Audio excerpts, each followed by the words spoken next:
Hello everybody and welcome to this week's State by State. Haven't done one of these for a little while and we've been busy here at the library with different things such as our bunny hop that we had, and we've moved everything in the children's and juniors room. So we've also got new stuff up in the YA department, and we're moving stuff along in the adult department as well, so come in and see what we're doing. But with that little PSA over, we're going to go on to the state for this week, Idaho. Idaho was the 43rd state admitted to the Union, admitted on July 3rd, 1890. Its capital city is Boise. Idaho takes up about a total of 83,560 square miles. And that's just a rough. The highest elevation is Bora Peak at 12,662 feet above sea level.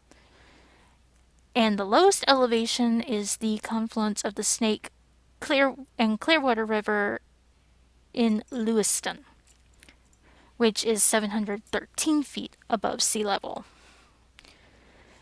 It ranks 39th in population with the population being 1,787,000 roughly. This is the Idaho State flag. It has the seal of the state of Idaho in the middle with State of Idaho written beneath it.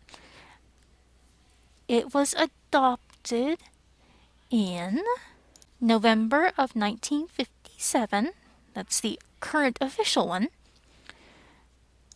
It's kind of hard to see, but inside the Great Seal of the State of Ohio, there is a woman with a spear or sword and the scales of justice, and it looks like a miner or a paleontologist, one of the two. It's also got the state motto of Esto Perpetua, which is a Latin phrase meaning let it be perpetual. Idaho has a state amphibian, and that is the tiger salamander, Ambystoma tigrinum, which is a species of mole salamander and is one of the largest terrestrial salamanders in North America. They grow to be about 6 to 8 inches, and they live about 12 to 15 years. Now, they're called the tiger salamander because they have like spotted stripe markings all along their body that makes them kind of look like a tiger. These salamanders, if the opportunity presents itself, will eat baby snakes and newborn mice, as well as other smaller salamander species. Usually their diet consists of insects, snails, slugs, frogs, worms, and the like. It was adopted as the Idaho State amphibian in 2005. The state's state bird, is the mountain bluebird, shown here in both the female and male colorations. Its scientific name is Cialia corocoides, which it's a small migratory thrush. Like in many bird species, the males are much more brighter colored than the females. The females, though, do have a bluish color on their wings and tail, but it is much duller than the males. It is an omnivore and eats things like spiders, grasshoppers, flies, mosquitoes, other insects, and small fruits. It is a relative of the eastern and western bluebird and can live for 6 to 10 years in the wild. Idaho has a state horse breed, and that is the Appaloosa. It's an American horse breed, best known for its colorful spotted coat pattern. There's a wide range of body types in the breed, because of the different influences, multiple breeds of horses that have been added to the bloodline throughout history. In North America, the Nez Perce tribe, people of what are today the United States Pacific Northwest, developed the original American breed. Settlers to the area referred to these horses as the Palouse horse, possibly after the Palouse River. Eventually, that name became the Appaloosa. The Nez Perce lost most of their horses after the Nez Perce War in 1877, and the breed fell into decline for several decades. But there were several small, dedicated breeders, and they came together to form the Appaloosa Horse Club, the APHC, which was formed as a breed registry in 1938. The Appaloosa is known for being a stock horse used in a lot of riding disciplines, but it is a very versatile breed of horse and has been used in a lot of movies. Those familiar with John Wayne movies may remember the 1966 film El Dorado, where John Wayne rode Zip Cochise, who's just an Appaloosan. Or if you're a fan of Matt Damon, you might know True Grit. That horse was also that was also the mount for Matt Damon in True Grit. That was an Appaloosa. So most of the time, if you're watching a Western and you see a spotted horse, you're probably seeing an Appaloosa. The state fruit of Idaho is the huckleberry. Huckleberry is a North American variation on the English dialectical name called hurtleberry or whortleberry. In fact, that may sound familiar to those of you who have read Mark Twain, because the huckleberry Huck Finn was named after the fruit, huckleberries. Huckleberries are cultivated today, usually on subalpine slopes, forest bogs, and lake basins of the northwestern United States, of which Idaho is.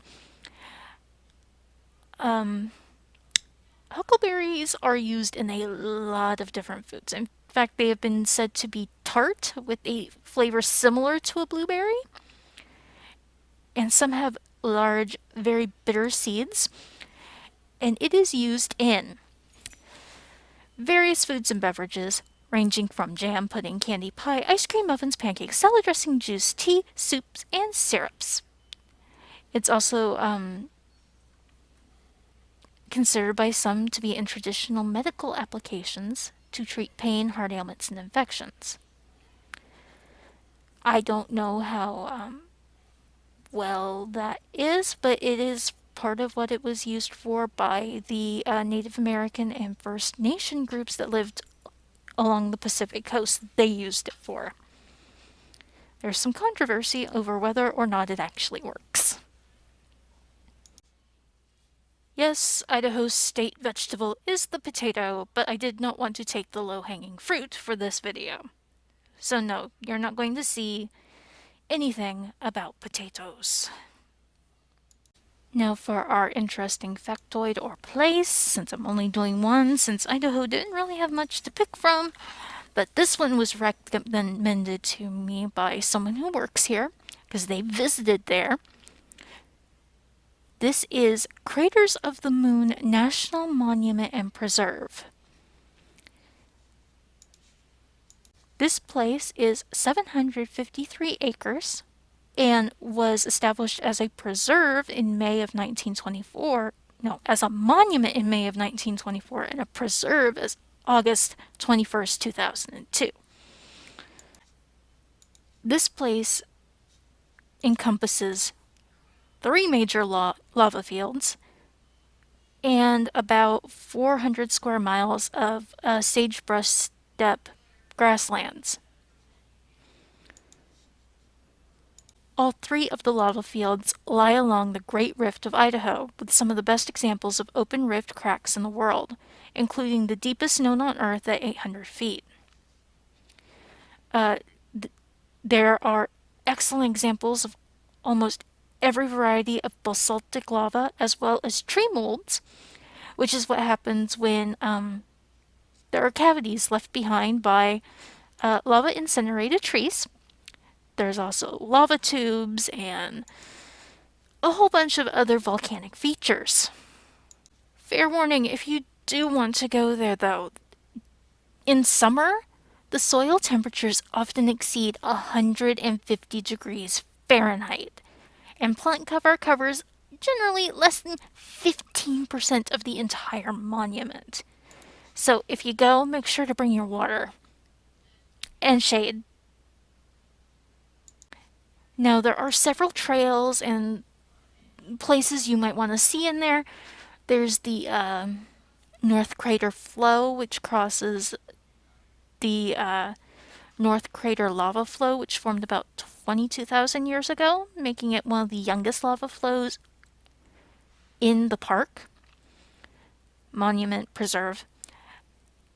The lava is named for the purplish blue tint that tiny pieces of obsidian on the surface. And let's see, there's also Devil's Orchard, which is a group of lava transported cinder cone fragments, also called monoliths or cinder crags. There is the tree molds area, which I already described. There is a cave area that has a collection of lava tube caves formed from the Blue Dragon Flow. And the caves include Dewdrop Cave, Boy Scout Cave, Beauty Cave, and Indian Tunnel. Backcountry hiking is available in the area, and there are campgrounds that has 51 sites, none of which can be reserved in advance. So if you do go, make sure to take plenty of pictures, because this is one of the more unique geographical areas that I have seen while working on these videos. Now we are moving on to the authors. There weren't that many that we actually had in our collection. A reminder, all of the books you see, we either have as physical books, audio books, ebooks. We somehow have it in our collection. So come on down and check them out. Another reminder, my criteria are the author has to be born in, raised in, or spent a significant amount of time in the state that we're going over. In this case, Idaho. So without further ado, let's get going.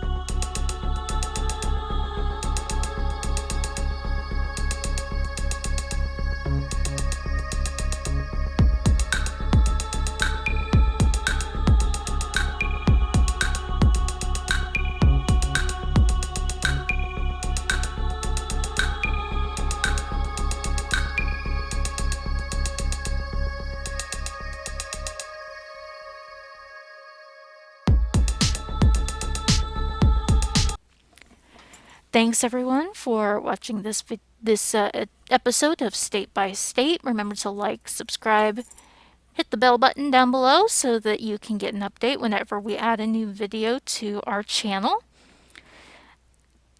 Okay, and next week is going to be a state that's rather familiar to us Hoosiers. It's not Indiana.